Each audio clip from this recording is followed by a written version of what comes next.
Babukela kabahle beDream TV silapha namhlanje endaweni yakwa Ward 17 endaweni yaseBorder esihlahleni.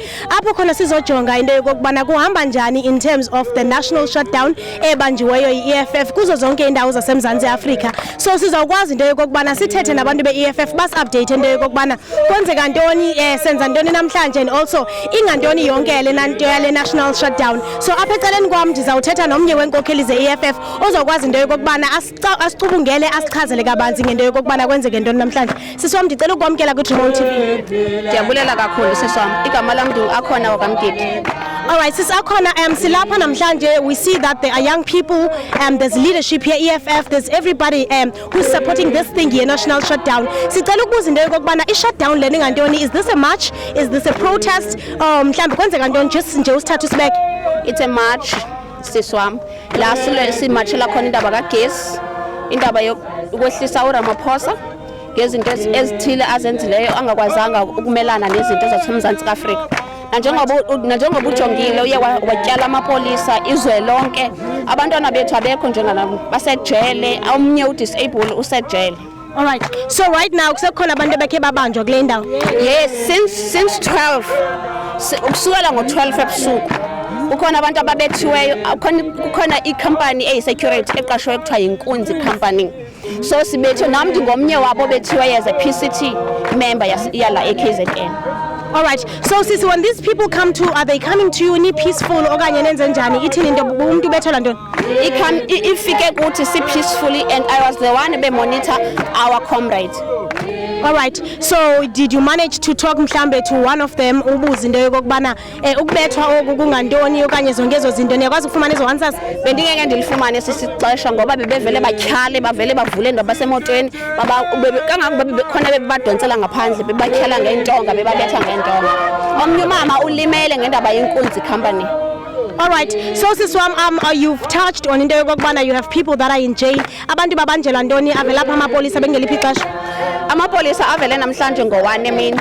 Ibhlungu kakhulu into eyenziwa ngamapolisa eyenza ebantwini bangakubo abamnyama, because singabantu abamnyama sonke. So umuntu omnyama xa ngaba ezothi umuntu ezimatshela ezwakalisa ulaka lakhe, wonke umuntu sinelungelo lapha eSouth Africa ukuba masizwakalise ulaka lethu. So xa ndizozwakalisa ulaka lam ndisithi ndicela ugesi, ndicela uRamaphosa bamakehle ngesizathu ezithile ezenzakalayo eSouth Africa. So abantwana bethu makufuneka uba mabathathwe ke ngoku bengenzanga nto, imarch peacefully. Into ebuhlungu kunakho konke khona umntwana odisable ozifumanise ekuloo nto leyo ongangeni indawo.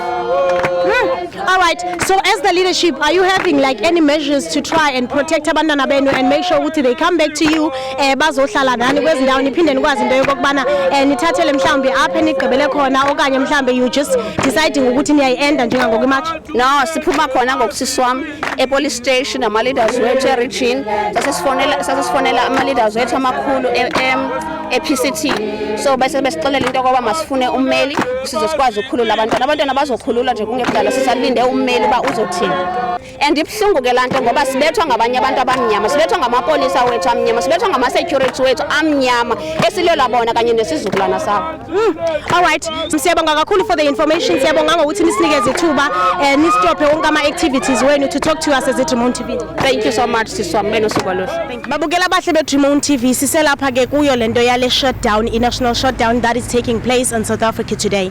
So we have showed you the shots that bekusenzeka ntoni emini, and we try to speak to the secretary of the Umzimkhulu Chamber of Businesses. Right now we are here to seal it off and check ukuthi kwenzeka ntoni in our town, since we know that it's the national shutdown. We have the secretary of Umzimkhulu Chamber of Businesses right next to me. Mr. Mngadi, sicela ukwamkela kuDream TV. Ngiyabonga kakhulu.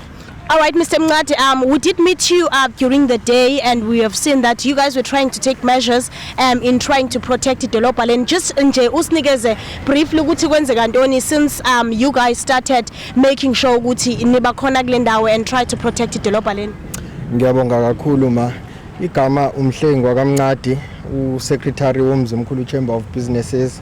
I-Chamber of Businesses imele bonke osomabhizinisi la eMzimkhulu. So sihlanganile lana with various stakeholders, as I explained earlier on, ukuthi sizama ukuzoprotecta idolobha lethu eliwumzimkhulu.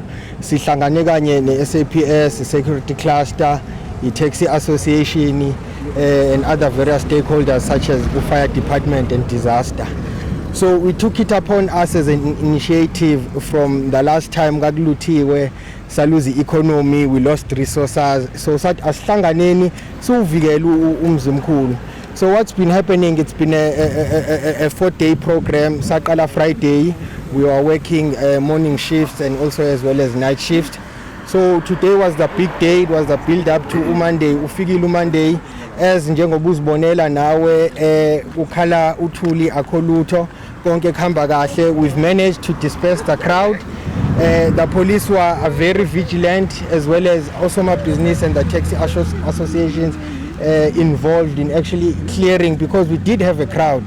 They were protesting. Asina nkinga ke mhlambe ngiveze ngendaba okuprotesta. Inkinga yethu abantu mabesezoqala bafuna ukushisa, damage our infrastructure, damage our shops and everything. Asifuni inkinga enjalo siwumzimkhulu and the various stakeholders. So far I would like to say it's been a successful program. Sisayibambile, sisazoqhubeka siyibambe kuyoze kube kusasa. All right, Mr. Mngadi, you're saying you don't have a problem with people that are protesting, right? So meaning that you guys are not against it, but you guys are against the violence that's taking place. Bese ucela nje ukuthi usichazele ukuthi ngaba mhlambe bakhona abantu that were arrested or abanye abantu mhlambe that got into problem because mhlambe kukhona izinto ebezenzekile that were unexpected from this match that was taking place today. Yeah, look, for sure kwizinto ezikanje as always kuhleze kuzaba nama casualties. So of course abantu are being delinquent, bezama ukuthi stir up problems. Sikhumbule ukuthi into enjena it invites ama act of crime. So with that invitation umuntu akasezofika ngale agenda ebebekuyona, but uzoyisebenzisa as an opportunity to loot and vandalize. So the police were very swift in making arrests that needed to be made, and we are also there on the scene to help the police in combating this crime. So it's been very successful. We've had arrests.